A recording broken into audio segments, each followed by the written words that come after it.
comes the most brilliant criminal I have ever seen. Clever culprit. Sir, మీరు అనేదేమిటి? మన దగ్గర ఆధారాలు లేవు కదా. Just trust me.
ఈ వ్యక్తి ఇక్కడికి వచ్చినట్టు నాకు గుర్తుకొస్తుంది.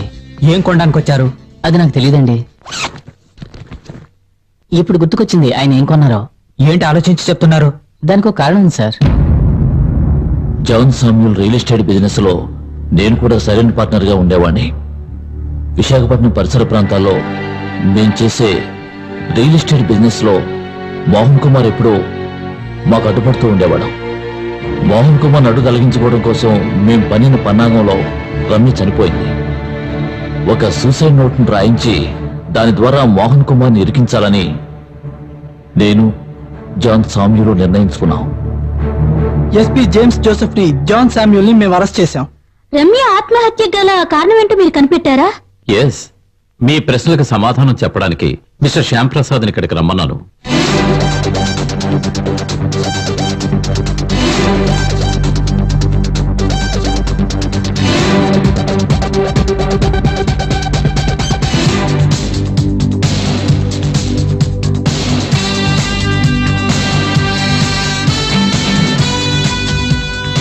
Sir, shall I?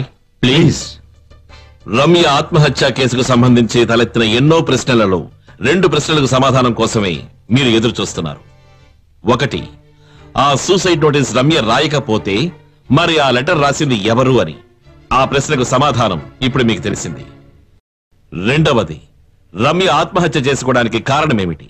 ఈ ప్రశ్నకు సమాధానం నేను కాదు కదా, సాక్షాత్తు ఆ భగవంతుడే దిగొచ్చినా చెప్పలేడు. కారణం రమ్య ఆత్మహత్య చేసుకోలేదు, హత్య చేయబడింది.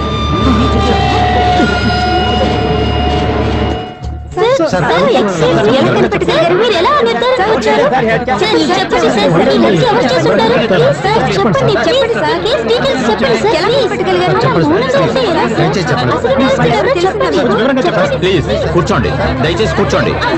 చెప్పేది మీకే. ప్లీజ్ మీరందరూ నిశ్శబ్దంగా ప్రశాంతంగా కూర్చోండి. ప్లీజ్ ఏం చెప్తున్నారో మీరందరూ ప్లీజ్ దయచేసి కూర్చోండి. ప్లీజ్. మీ సందేహాలకి శ్యామ్ సమాధానాలు చెప్తారు. ముందు అతన్ని మాట్లాడనివ్వండి. సార్, ఏం జరిగింది? నిజం చెప్పండి. మోహన్ కుమార్ కాలేజ్ రాజకీయాల్లో తన ప్రతిభను చాటి బాగా వృద్ధిలోకి వచ్చినటువంటి ఒక యువ నేత, విద్యార్థుల ప్రియ అధ్యాపకుడు. రమ్య రాజకీయాలు మాత్రమే కాకుండా సమాజ సంఘటనలపై ఎంతో అభిరుచి కలిగినటువంటి, మోహన్ కుమార్ పనిచేస్తున్న అదే కాలేజీలో చదువుతున్న విద్యార్థిని. ఎంతో సహజంగా మోహన్ పై తనకున్న ఆరాధన పెరిగింది. మోహన్ యొక్క రాజకీయ జీవితాన్ని అర్థం చేసుకున్న రమ్య తన కుటుంబ సభ్యుల్ని ఎదిరించి మరీ మోహన్ కుమార్ ని పెళ్లి చేసుకుంది. నిజం చెప్పాలంటే రమ్య మోహన్ కుమార్ ని ప్రేమించిందా? లేదు అనే నేను చెప్తాను.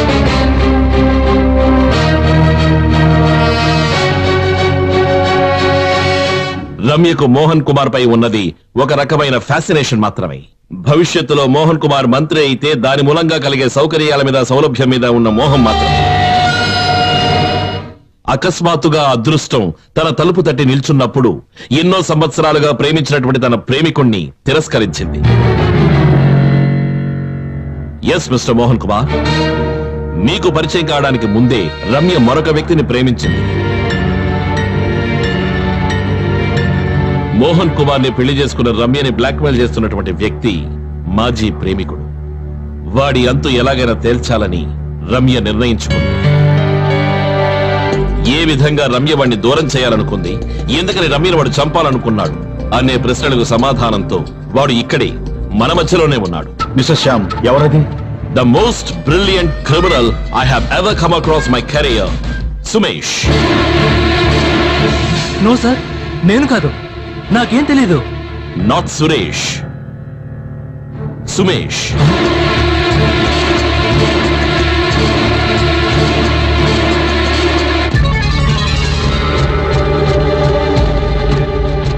ఏమిటి సుమేష్, ఇక చెప్పాల్సింది నువ్వు చెప్తావు ఏంటి? ఏ ఆధారంతో మీరు ఇలా చెప్తున్నారు? లేదు, వాడు అలా చేసుండడు అని మీకెలా తెలుసు? వీడు ఆ రోజు రాత్రి బెంగళూరులో బయలుదేరి మరుసటి రోజు ఉదయం వైజాగ్ వచ్చాడు కనుక. ఆ రోజు ఉదయమే సుమేష్ వచ్చాడు అని అనడానికి ఏమిటి ఆధారం? సార్, ఆ రోజు ఉదయమే అట్లస్ ట్రావెల్స్ లో 3వ నెంబర్ బస్సులో ఊళ్ళోకి వచ్చాను. మళ్ళీ తిరిగి వెళ్ళడానికి రిటర్న్ టికెట్ తీసుకుందామని వాళ్ళ ఆఫీసుకి కూడా వెళ్ళాను. నేను వాళ్ళ బస్సులో రెగ్యులర్ గా ట్రావెల్ చేస్తాను. నేను వాళ్ళందరికీ బాగా తెలుసు. కావాలంటే నేను చెప్పింది నిజమా కదా అని వాళ్ళ ఆఫీస్కి ఫోన్ చేసి కనుక్కోండి. బషీర్ సార్,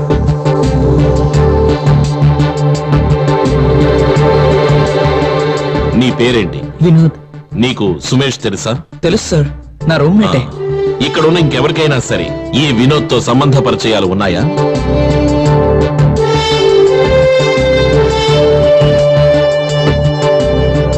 సార్, ఇప్పుడు ఎవరైనా వీడిని చూసినట్టుగా ఎవరైనా చెప్పగలరా? సార్, ఆ రోజు బైక్ లో వచ్చి వివరాలు అడిగింది ఇతనే. Yes, I know. It was just for a confirmation. హత్య జరిగిన మరుసటి రోజు ఉదయం నీ స్నేహితుడు వినోద్ ఎందుకని మోహన్ కుమార్ గారింటికి వెళ్ళాడు? నాకు తెలీదు సార్, అమెరికాలో ఉన్న రమ్య ఫ్రెండ్ అనిత సుమేష్ ఫోటోను ఐడెంటిఫై చేసేంత వరకు కూడా మాకు ఇతని మీద అనుమానం లేదు. ఆ తర్వాత ఇతని గురించి, ఇతని ఒక్కొక్క యాక్టివిటీస్ గురించి మేము డీటెయిల్ గా వాచ్ చేయడం మొదలు పెట్టాం. అప్పుడు నా ఇన్వెస్టిగేషన్ బెంగళూరులో మొదలైంది. అక్కడి నుంచే వినోద్ గురించిన ఇన్ఫర్మేషన్ మాకు దొరికింది. వినోద్ చెప్పిన తర్వాతే మిస్టర్ సుమేష్ అండ్ రమ్యల యొక్క పూర్వ సంబంధం గురించి మాకు తెలియవచ్చింది. అదే సమయంలోనే సుమేష్ ట్రావెల్ చేశాను అని చెప్తున్నటువంటి 22వ తారీఖున బుక్ చేసినటువంటి టికెట్ మీద బెంగళూరు నుంచి వచ్చింది వినోద్. సుమేష్ అంతకు 10 రోజులు ముందుగానే బెంగళూరు నుంచి తన సొంత బైకులో ఇక్కడికి వచ్చి చేరుకున్నాడన్న విషయం మాకు తెలిసింది. రిటర్న్ జర్నీ కోసం టికెట్ తీసుకున్నటువంటి వినోద్ మధ్యలోనే తన సొంత ఊరైన విజయవాడలో దిగిపోయినట్టుగా చెప్తున్నాడు. కానీ 23వ తారీఖు ఉదయాన్న 3వ నంబర్ బస్సులో సుమేష్ ట్రావెల్ చేసినట్టు, రిటర్న్ టికెట్ కూడా బుక్ చేసుకున్నట్టు ఆ ట్రావెల్ ఏజెన్సీ వాళ్ళు బల్లగుద్ది మరీ చెప్తున్నారు.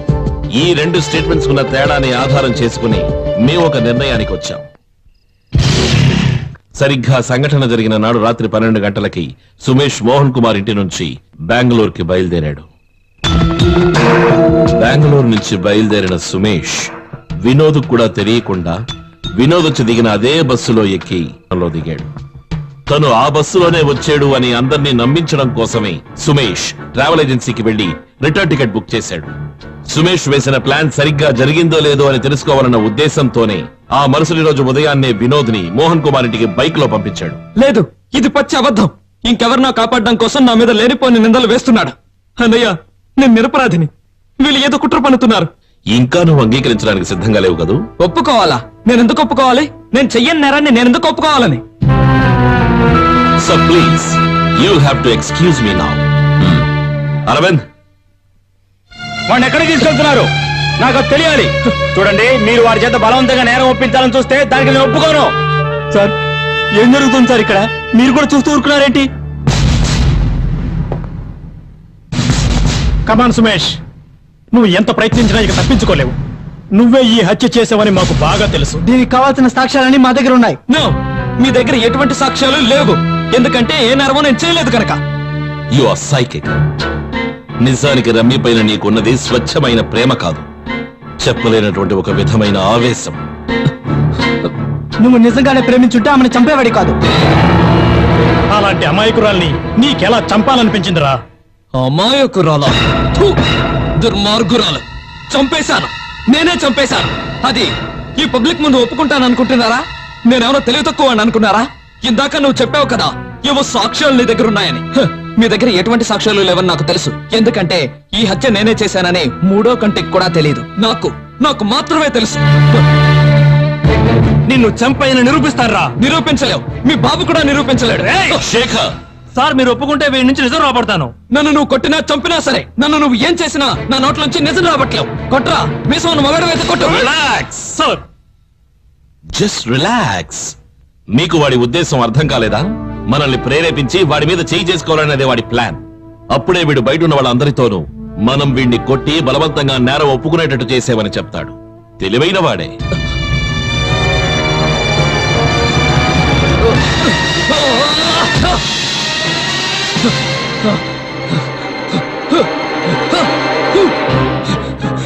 సార్ నన్ను కాపాడండి. బలవంతాన నా చేత ఈ నేరం ఒప్పించాలనుకుంటున్నాడు.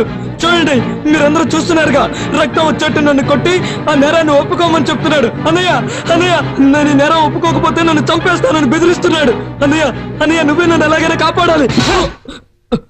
దుర్మార్గురాలు, చంపేశాను. నేనే చంపేశాను. ఈ పబ్లిక్ ముందు ఒప్పుకుంటాను అనుకుంటున్నారా? నేనెవరో తెలివి తక్కువ అని అనుకున్నారా? ఇందాక నువ్వు చెప్పావు కదా ఏవో సాక్ష్యాలు నీ దగ్గర ఉన్నాయని. మీ దగ్గర ఎటువంటి సాక్ష్యాలు లేవని నాకు. వీడొక సామాన్యమైన క్రిమినల్ కాదు.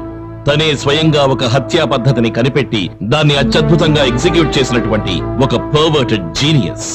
అది ఎవరికీ తెలిసే ఛాన్సే లేదన్న అమిత ఆత్మవిశ్వాసమే ఇతని పథకం వెనుకున్న ముఖ్యాంశం.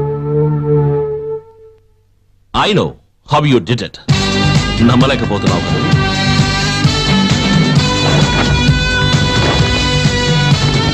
I can prove this. బెంగళూరులో ఉన్న classic lodge manager, hardware shop వ్యక్తి నీ ఫోటోని బాగా గుర్తుపట్టారు. It's over Sumesh, it's all over. ఇక నువ్వే చెప్పాలి. చెప్పక తప్పదు.